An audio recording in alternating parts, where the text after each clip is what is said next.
This is the beginning of a Duncan Phyfe Tilt-Top Table. This is the base unit that has this big base block here that the legs connect to with big dovetail joints in each of these legs.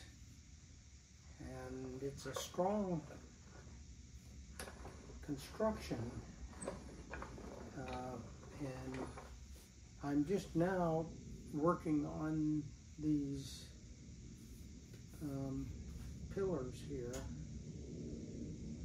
and developing the carvings on the turned pieces. And there's acanthus leaf carvings all over this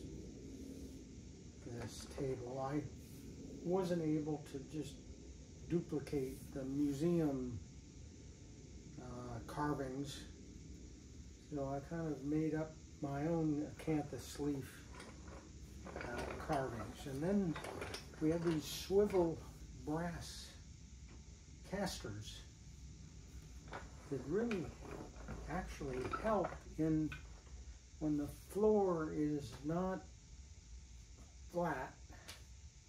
I think these swivels actually compensate a little bit for that. So the bottom base part of this thing is about done, except for I got to get these.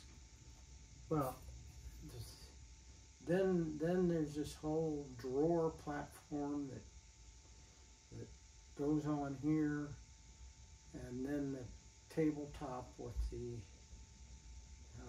drop lids. So there's quite a bit more to do that connects to this base section.